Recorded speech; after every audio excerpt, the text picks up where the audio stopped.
Hello and welcome to the first of these blended learning sessions in Psychology of Education. These blended learning sessions are designed to work alongside the face-to-face sessions you'll be getting in Psychology of Education this year.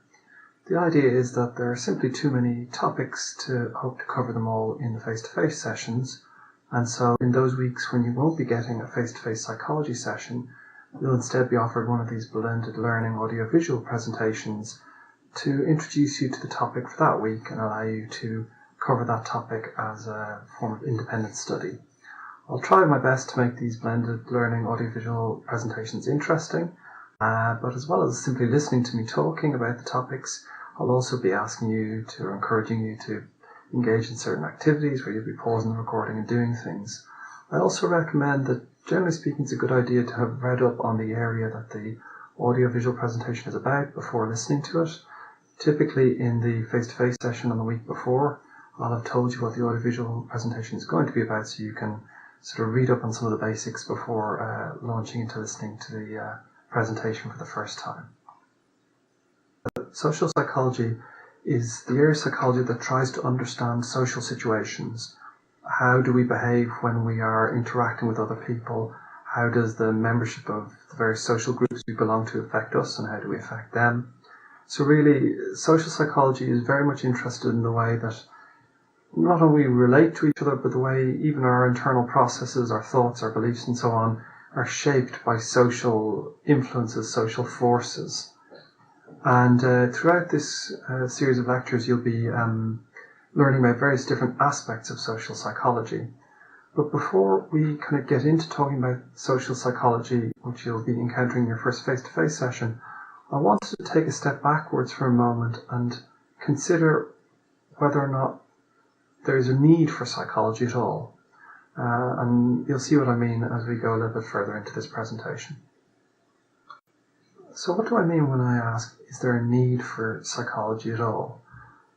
One of the most common responses you tend to hear from a lot of people, students and non-students, when you tell them something about psychology or one of psychology's findings is they'll say, oh yeah, of course. And what they mean when they say that is, well, yeah, I could have told you that.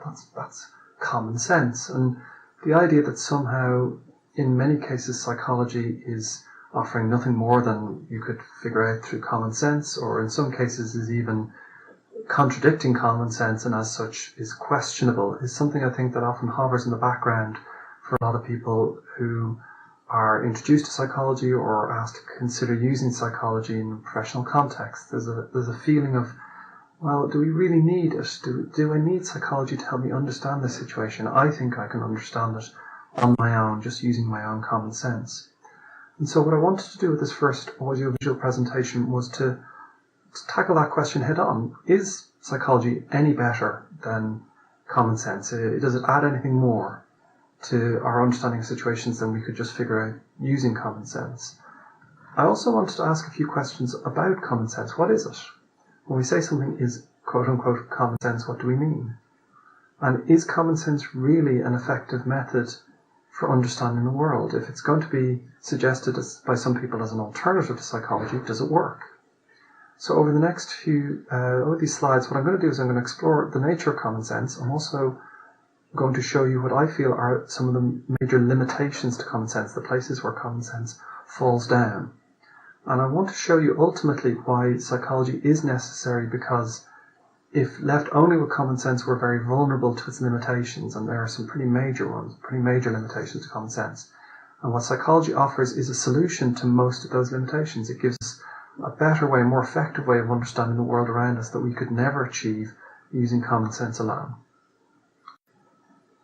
Let's consider the first way that common sense often butts heads with psychology, and that's when people say that whatever psychology has found to be true, or whatever psychology predicts is going to happen based on research, is something that could just as easily be explained or just as easily be predicted through common sense. And so, people will say, oh, well, of course, I could have told you that. Let's use an example from a hypothetical situation to illustrate the flaw in common sense and why the explanations and predictions made by common sense are worthless in comparison to those offered by a scientific approach like psychology. Here you have an imaginary dating agency, and they're an old-fashioned operation. Instead of using these newfangled computers to match people up, they simply get them to fill out a form, and then looking at the form, they look at some of the people they've already got on their books to find a match, to find the right person to set you up on a blind date with. Now, I want you to imagine that you've been given 2 new customers on the left-hand side, Sam and Ash, and I want you to match them up with at least one person from your existing list of customers on the right, the group B. So pick somebody for each case. Pick somebody for Sam, who's a good chance for them to go out on a date with and get on well with, and again pick somebody for Ash. Pause the recording to give you time to pick the right person in each case. Okay, well, hopefully you've had a bit of time now to pick somebody. I'll just use Sam as an example. My guess is that most of you will have picked, I would say probably Mel as a potential match for Sam, or possibly Cass. And I'd say in each case, what's causing you to pick that person as the right person to match up Sam with is the similarities between the 2 profiles, where what they have in common, so that they both seem to be into sporty or sort of physical activities, if they both seem to be sort of outgoing, sort of similar personalities. It's their similarities that make you think that they're a good match. Now, if I were to tell you that the majority of research on attraction confirms that actually what brings us together are similarities, you might sort of nod and go, oh yeah, well, I knew that. You see, I knew that through common sense. I didn't need psychology to tell me. And so, in one way, you seem to be doing just as well as psychology does, predicting the outcome and explaining why without needing any of that complicated, bothersome research. But there is a flaw. There's a sort of a loophole in your explanation. The flaw in your explanation is that you also believe the exact opposite to be true. As well as believing that similar people are going to get along, birds of a feather flock together and all that, you also, the vast majority of you, believe that opposites attract. Now, those 2 beliefs cannot both be true. You cannot have opposites attracting if birds of a feather also flock together. If it's our similarities that make us attracted to each other, then opposites should not attract. And generally they don't. And this is the problem with common sense belief. The research is fairly clear. It's our similarities that bring us together. It's our similarities that make us attracted to each other as romantic partners and as friends. And yet most of us continue to believe that opposites attract as well as similarity being attractive, probably because we can remember very specific, very noticeable cases of people who seem very different and yet are good friends or are married to each other. And so that allows us to maintain the belief that opposites attract even when the evidence is against it. But actually, if you look at those cases, if you look at the people who seem very different and yet are very good friends or are married to each other, and dig a little deeper, what you'll find is generally their differences are more surface differences, or cosmetic differences, or they're on issues which are not important to either person. But on the things that are really important to them, they tend to be very similar. And it's that similarity that brings them together. But the reason why you believe opposites attract is not the issue. The issue here is the fact that you believe both outcomes, that common sense predicts both outcomes. It predicts both that opposites will attract, and it also predicts that similarity will be attractive. And by predicting all possible outcomes, common sense is never wrong. And that's the way that common sense always has the answer. No matter what psychology or another science finds, common sense always has the same answer because it predicts every possible outcome, and so it can never be wrong. But by predicting every possible outcome, it's the same as predicting nothing at all. If before the race has started, I guess that everybody running in the race is going to win, then it's a useless prediction. If you were a gambler, you couldn't use that to bet on a particular person. Similarly, if I'm an educator and I predict that every possible way of teaching the class is going to be successful, you can't use that information in any useful way. You can't use it to guide your plan for how you're going to run your class, because I'm not giving you any reliable way of deciding between the options by picking all of them equally and saying they're all true. And that's the problem with common sense predictions. They're not predictions, they're not explanations, because they predict, in some cases at least, they predict every possible outcome. Just in case you thought the example of opposites attracting and birds of a feather flocking together was a one-off, I wanted to show you here that actually this phenomenon of common sense predicting both possible outcomes or all possible outcomes in order to always be right happens throughout common sense. It's all over the place. So many common sense beliefs are matched by another belief which is the exact opposite, also considered to be common sense. And this is how common sense manages to pull the magic trick of always being right, of being able to predict the outcome that the scientific study provides only after huge amounts of research. Common sense is able to sort of get there ahead of them by going, look, I knew that. But it's a trick, and it pulls off this trick by predicting all possible outcomes. It's a bit like saying to somebody you can predict what card they're going to pull out of a deck of cards, and then you simply predict every card in the deck. It's not a real prediction. And because it's not a real prediction, it's useless. The usefulness of science, the power of psychology, is that it makes specific predictions. It says, if you carry out your class this way, it'll have this effect. If a certain thing happens to the individual, it's going to have this effect on their learning. And by making a specific prediction, it arms you with useful information.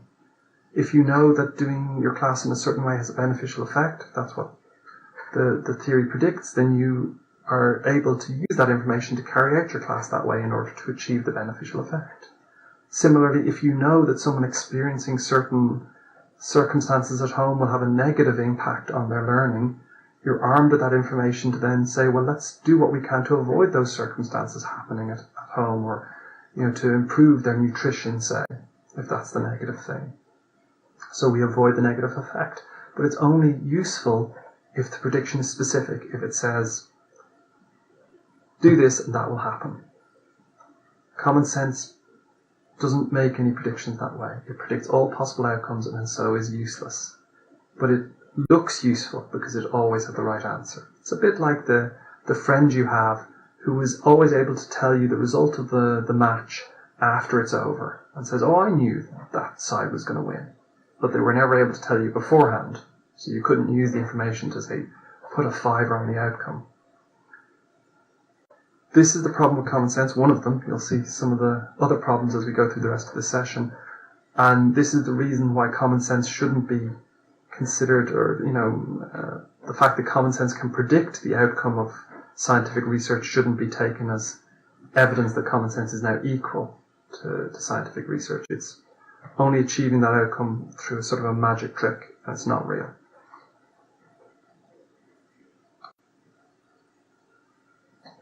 And one of the reasons that common sense continues to contain so many contradictions where it predicts both possible outcomes, or all possible outcomes, is that, and the reason that never sort of gets noticed by us, is that we very rarely ever put our common sense beliefs to the test.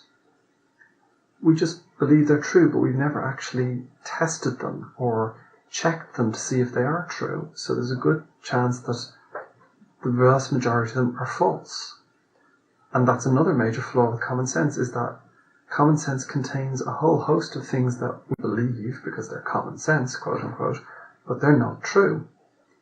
So, for example, if you asked most parents, would they be slightly, if their child spent all his time with his or her head buried in a book, what would worry them about that? The vast majority of parents would say something along the lines of worrying about whether or not their child would be socially awkward, a bit isolated, not have many friends. And this is because there's a common sense belief that bookworms are awkward, socially awkward people who spend a lot of time on their own. But when you actually study this, as Zill and Wingley did there in their 1990 research, you find that actually that's not true. the common sense belief that sort of being a reader, quote unquote, and being socially inept or socially isolated, which is a common sense belief a lot of people have, it isn't true. That when you actually examine it, you find that people who read quite a lot are no more or no less socially adept than people who don't. Another example of a fairly dramatic difference between what is common sense, or believed to be common sense, and what has been found by the research is the idea that children make you happy. There's a fairly widespread common sense belief that being a parent brings you a lot of joy, and if you ask people who are parents, they'll say, of course this does. I love my children make me very happy. But if you actually look at happiness levels in people who have children, compared to people who don't, they are no happier. In fact, most of them are less happy. They're more stressed, they're more worried, they're more anxious. And so the belief that children bring you happiness is false. Now, you might ask, well, why do we believe it if it's false? Well, I guess we believe it because often some of the people who are reporting that children bring you happiness are doing so sort of retrospectively. They're looking back years later, many often when their children are grown up, and their view has become slightly rose-tinted. They remember the good stuff and they forget the bad. And it's probably just as well as a species that we do that, because otherwise we might stop having children. If all we remembered was the bad stuff, or if we remembered the bad stuff just as much as the good stuff, it might put us off reproducing, having more kids. So you could almost imagine it's been an adaptive advantage that we selectively remember the good stuff, and that we perceive children as something that brings us happiness. So these are just one or two examples of how our common sense beliefs are often not only contradictory but fundamentally false, and the reason we are able to retain them is that we never actually put them to the test. One of the problems with starting to explore any of the sort of common sense beliefs we have and sort of seeing if there's any evidence behind them is that it then makes you very aware of exactly how much we believe without any evidence to support it.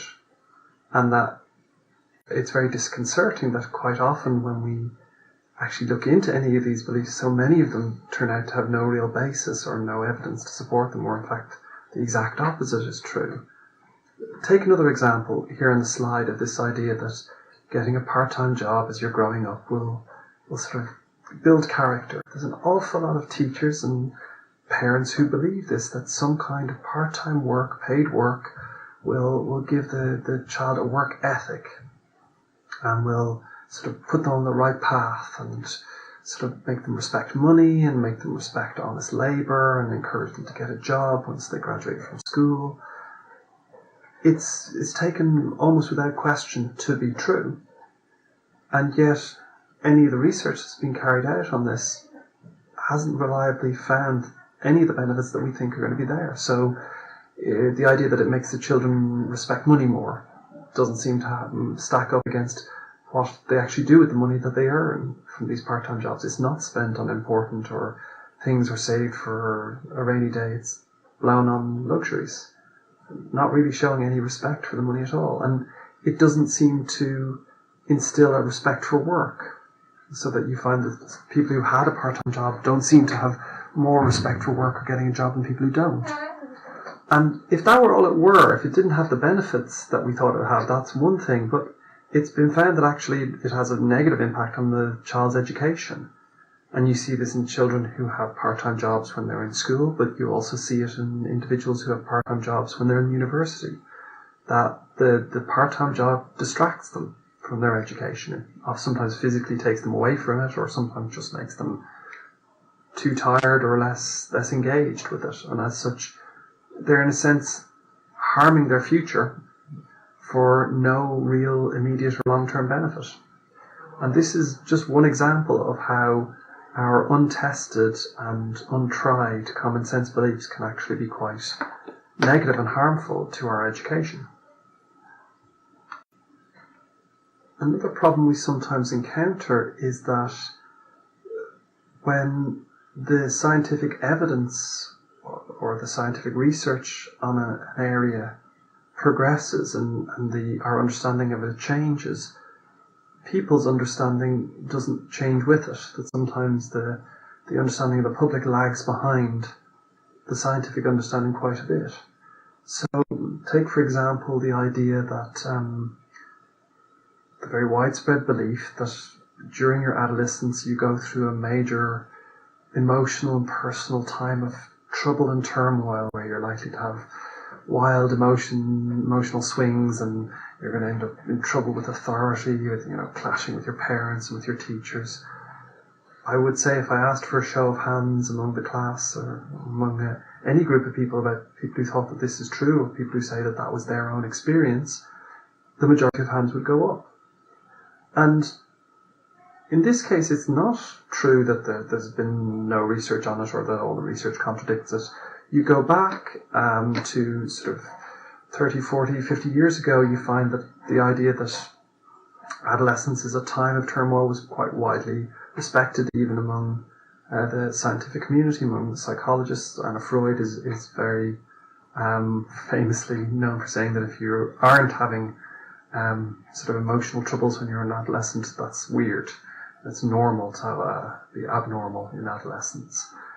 And even more recently, you can go to only about 20 years ago, you're finding studies which say, yes, a greater proportion of adolescents have trouble with their parents or emotional problems than sort of older groups or younger groups do.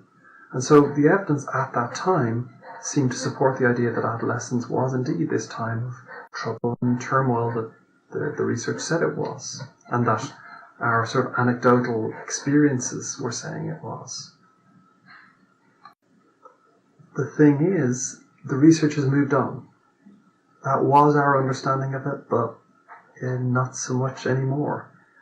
More recent research and a sort of a more in-depth exploration of what's really going on here has given us a different picture. It shows us that while, yes, you're more likely to have emotional turmoil and so maybe conflict with authority during your adolescence than other times of your life, it's not what's happening to the majority of people. That actually when you do an objective sort of exploration of what the majority are experiencing, the majority of adolescents are having generally positive moods and good relations. So they're not finding this kind of time of turmoil for the majority that we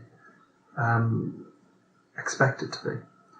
And often when you look at those people, those individuals who do have considerably higher levels of emotional turmoil or conflict with authority in their adolescence, there's often other important explaining factors, such as sort of disruption in the family that are occurring at the same time, which would be just as disruptive and cause just as much turmoil had they happened at earlier points in that individual's life or later ones. It just seems to be happening more during adolescence than other times. And also, very importantly, it's found that this phenomenon of sort of adolescence as sort of troubled teens is very much a Western phenomenon. You don't find it in other cultures, which suggests that it's not inherent, it's not biological or hormonal, as some people would like to think.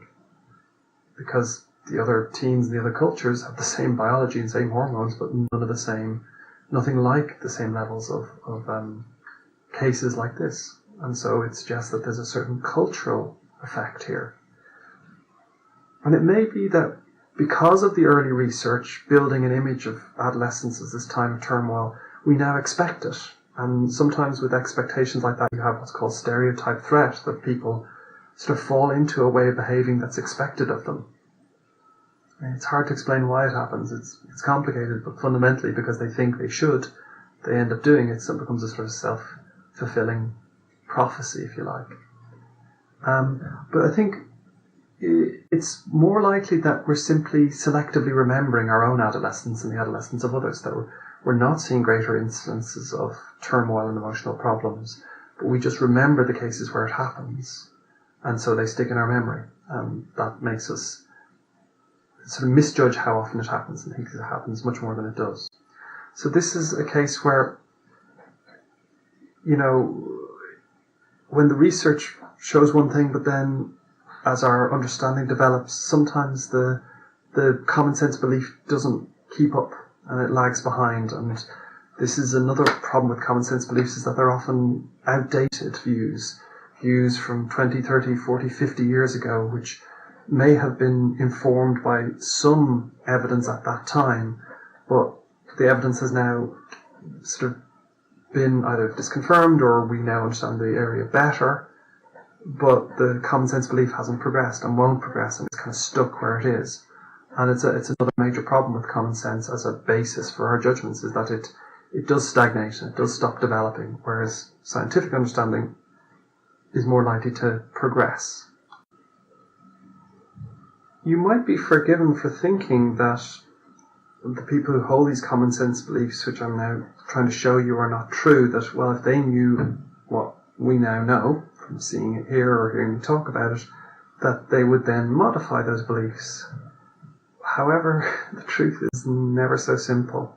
In fact, it seems that more often than not, even when there is scientific research which is made commonly available and people know about it, which directly challenges or completely disconfirms a common sense belief, the common sense belief doesn't disappear. In fact, in many cases, people maintain their common sense beliefs even right in the face of contradictory evidence.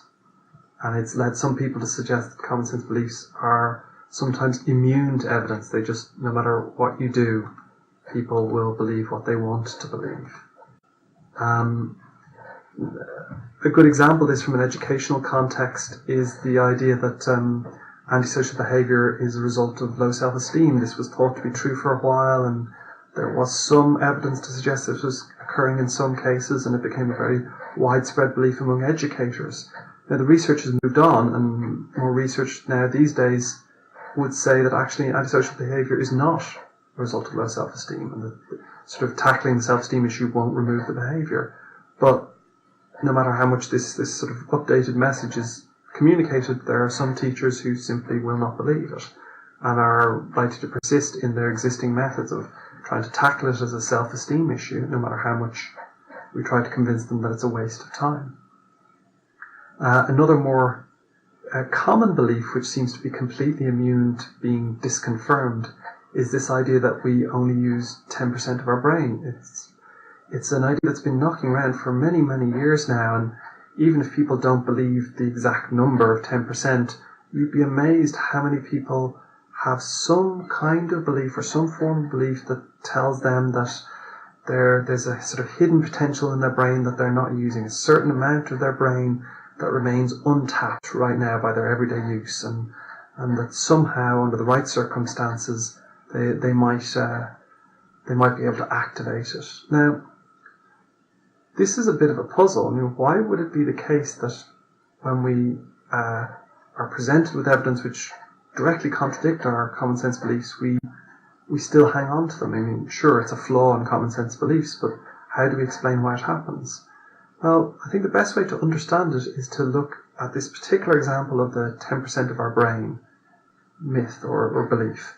And I think by understanding why we cling on to that one, we can get a better understanding of why so many common sense beliefs resist being disproved no matter how much evidence we hear about them.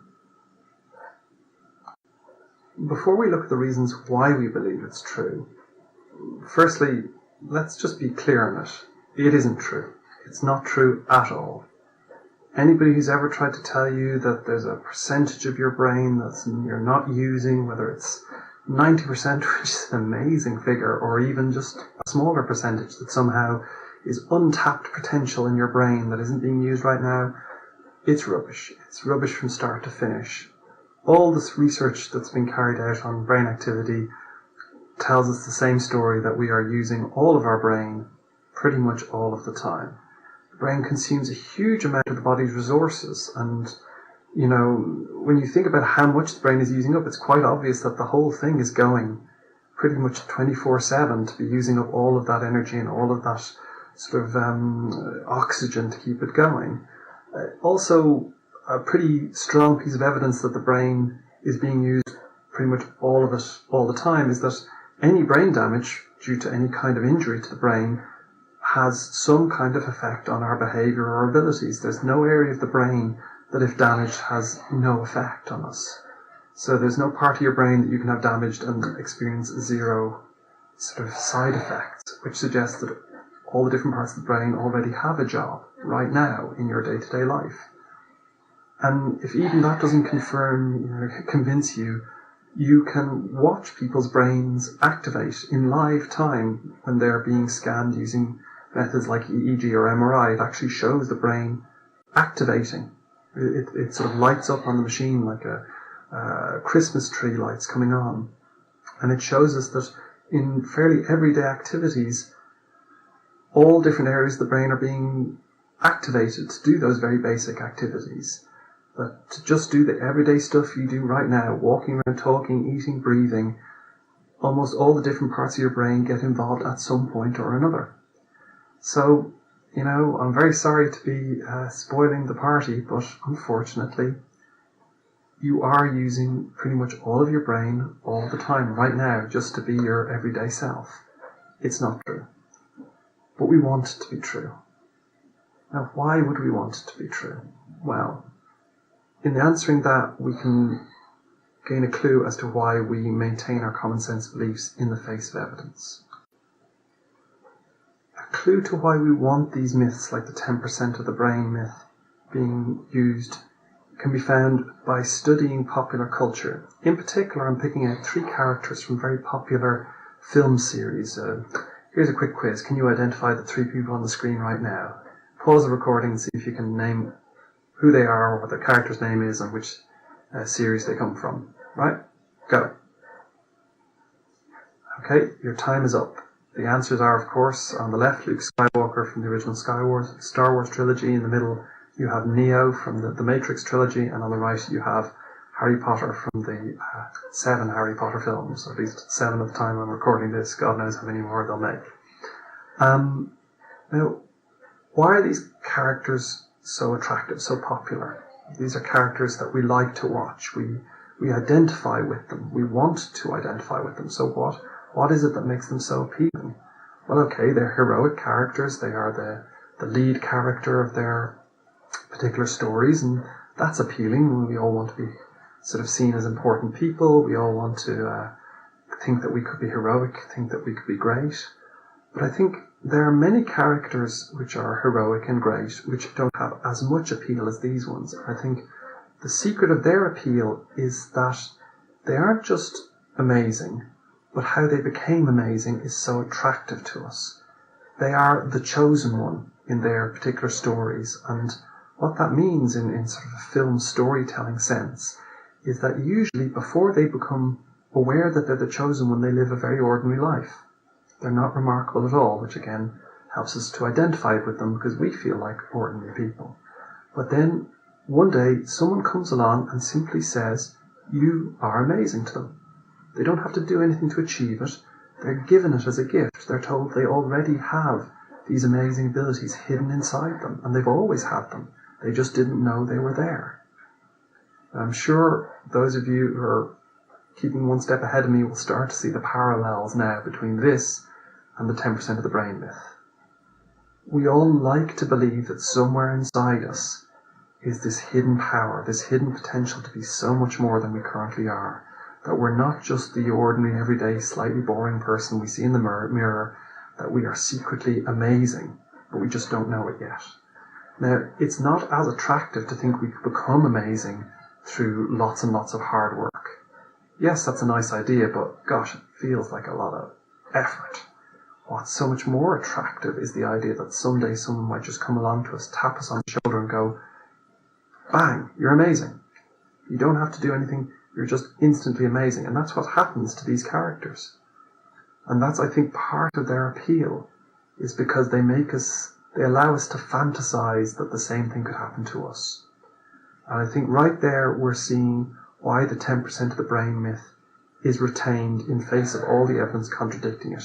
Because it's a nice thing to think about ourselves, that we like to believe it could be true. And that's the secret here.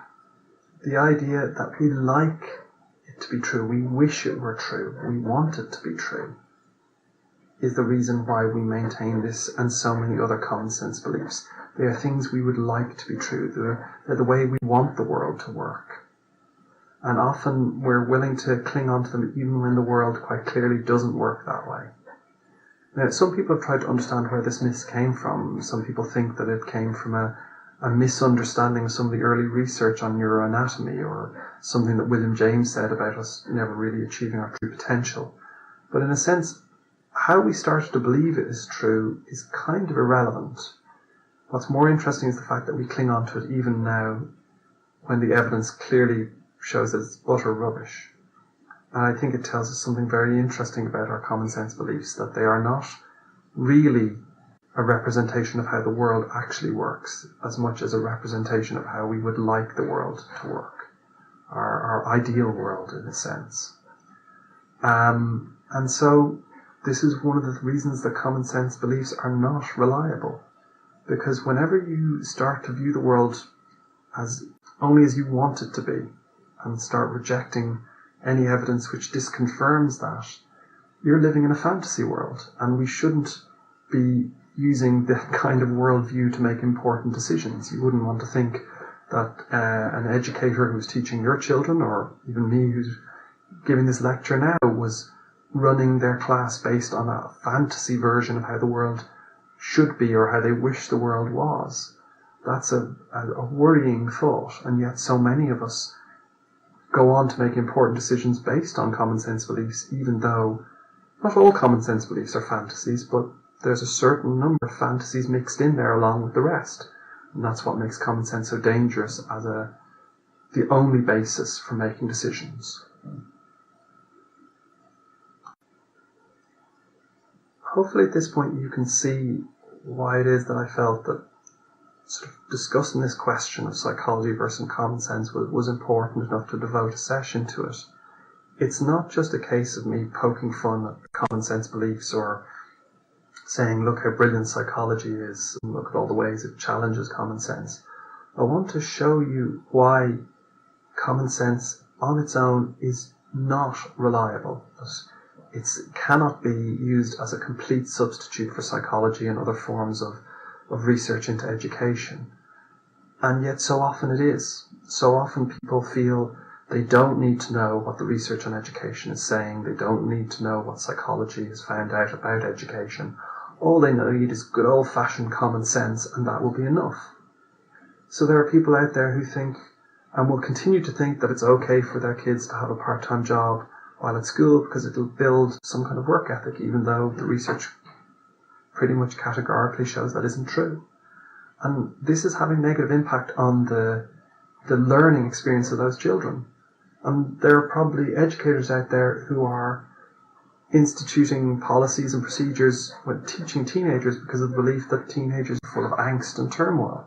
And again, that's having an effect, sometimes a bad effect, or sometimes simply wasting resources because it's based on a common sense belief that isn't true. And sometimes most worrying of all, it's a concern how often major educational policies are being advocated by the government or in society, and you'll hear election promises of we'll do this to the schools and we'll do that, based on nothing more than the common sense beliefs of that particular education minister or that particular political party about how education works.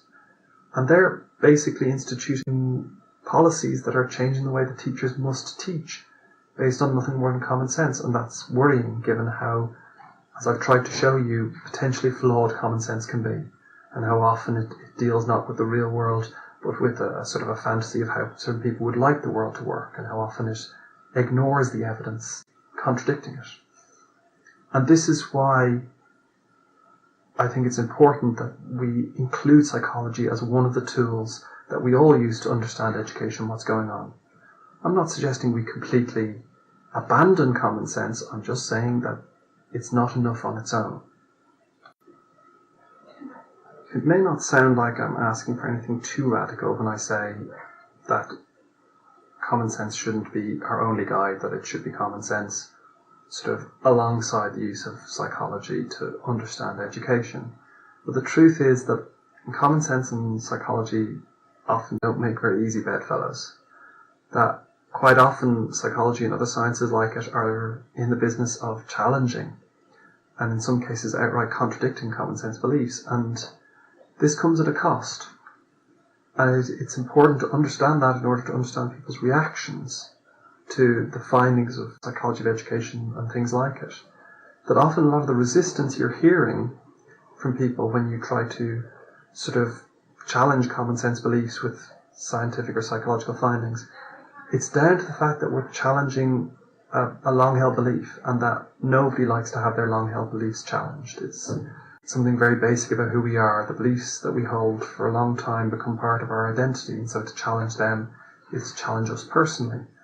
And it makes us doubt ourselves. Well, if I thought that was true and it's not, what else do I think is true and it's not?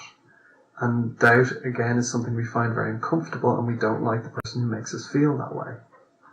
And so sometimes I think when you encounter people who say, no, you don't need psychology at all you need is good old-fashioned common sense, that's part of the reason they're saying it. They don't like the way psychology challenges them and contradicts them.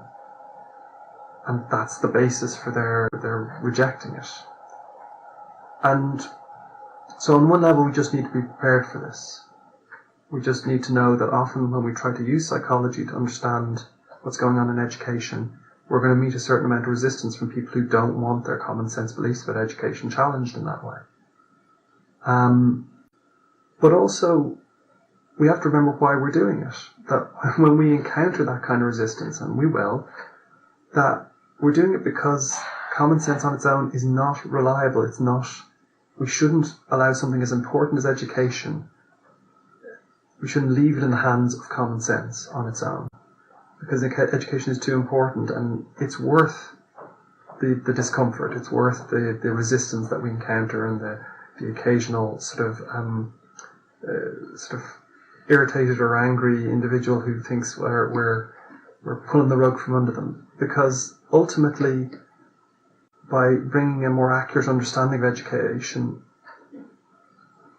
through psychology, we're going to do so much more good than any potential harm or discomfort we might cause by upsetting people and their beliefs. So just be ready for it, I guess, would be one of the important lessons I'm trying to pass on here. But also be ready for your own reaction when some of the things that you might learn as part of this course or elsewhere challenge some of your own beliefs. Be careful not to fall into the trap of rejecting what you're learning simply because it doesn't gel with what you thought was happening up until that point. It's very easy to say, but very difficult to do. Now, at this point, you may be thinking that I've made a reasonable case for why we need psychology, that common sense beliefs just aren't reliable, and that psychology is one of the best methods we have of separating what truth there may be in common sense from the fantasy and the false beliefs, but that ultimately what's the point if nobody's listening, if people are going to continue to believe what they want to believe, no matter how much we pile up the evidence in front of their eyes? Is it all a little bit futile? Will we simply be talking to other psychologists and never getting through to anyone else? There is hope. What we find looking back is that while almost all new ideas encounter an initial resistance, and people sort of cling on to their cherished beliefs and reject the contradicting evidence, that over time, psychology and the other sciences tend to win out the argument, that eventually we either sort of overwhelm the opposition through sheer weight of evidence, that eventually even the most stubborn individual cannot deny what's sort of piling up in front of their eyes, or simply we outlast the naysayers, that the generation that believed certain thing to be true and clung on to it as a cherished belief, they pass on, and the new generation are more willing to question the beliefs of the previous one, and so more willing to listen to the evidence. But of course, we need to be there providing that evidence for them to listen to, so it may take time, but if we do it right and we ferret out what's going on and present the evidence, ultimately there's a good chance that that evidence will be taken on board, and that we will then, as a society, have a better understanding of what's really happening. A good example of this, which I think touches on me as an Irishman, and also on the area of education, is the belief that the Irish were somehow mentally deficient. There's a not very flattering cartoon there showing you on the slide comparing the Irish to monkeys and arguing that such a comparison is unfair to the monkeys. And it was genuinely believed at one time that the Irish were just a savage race and difficult, if not impossible, to educate and civilise. And anybody who challenged that was disregarded. They were, thought to be talking nonsense. Now, thankfully, as the evidence collected over time that the Irish were just as capable of being fully educated and achieving intellectual heights as anyone else, the old guard died away and the old belief died with them.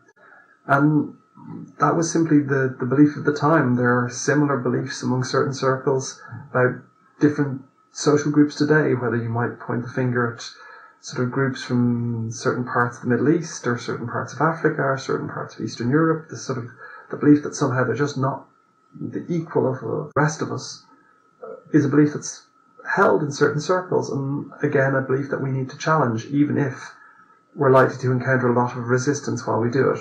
Ultimately, if we stick by our guns and we know what's right and we make it clear what the evidence is to support it, we win them around. It just takes time. Where does that leave us? Well, hopefully by now I've made some headway in trying to make you see why I think that common sense on its own is just not a reliable guide to behaviour, and why we should be sceptical of anybody who tries to tell us, or even our own instinct sometimes that says, well, do I really need psychology? Surely you can just use good old-fashioned common sense to decide what the right thing to do is here. As I've tried to say more than once here, the purpose of using psychology is not to replace all common sense, because in the vast body of knowledge that we call common sense, there are some great ideas and there's a lot of truth, but mixed in there with a lot of misinformation and fantasies and outright mistakes. And with common sense alone, there's no way of separating out the good from the bad. So what psychology does, and what almost any science would do, is it brings a system by which we can sort of test theories, test ideas, test some of the common sense ideas that we've got, and find the ones that are good and keep them, and then find the ones that are flawed and discard them or replace them with better ones. We need to also be aware that doing this is not a painless process, that common sense theories are often fairly tightly held by people who've believed them for a long time, and as such who hold those beliefs in fairly high esteem, and have someone like psychology come along and say, actually, sorry, none of that is true. It's going to cause a discomfort, it's going to cause resistance, and as psychologists or people who employ psychology in what we do, we need to prepare for that in other people so that we respect it and don't push too hard, give people time to adjust and just be ready for a certain amount of resistance. But we also need to be ready for it in ourselves, that when we learn about concepts in psychology that seem to be disagreeing with our own experiences, we should be careful not to fall into that trap of allowing our sort of preferences for beliefs that we would like to be true, or maybe beliefs we've held for a long time, to override our instinct that there's probably something to psychology even when it disagrees with what our experiences are saying to us. And I guess finally, I think we need to remember that we owe it to our students to set a higher standard, that sometimes common sense is easier, yes, but we shouldn't allow that to allow us to sell short the students and educators that we work with, who deserve that we set the highest standard to ensure that only the most accurate understanding of the world around us informs our education practice. And so, for that reason, I think it's important that we employ psychology to help us understand what's going on in education better. I hope you've enjoyed this first audiovisual lecture. There'll be more likely to come. If you've got any feedback or suggestions, please share them with your tutor, or you can contact me directly. Best of luck, and thank you very much for listening.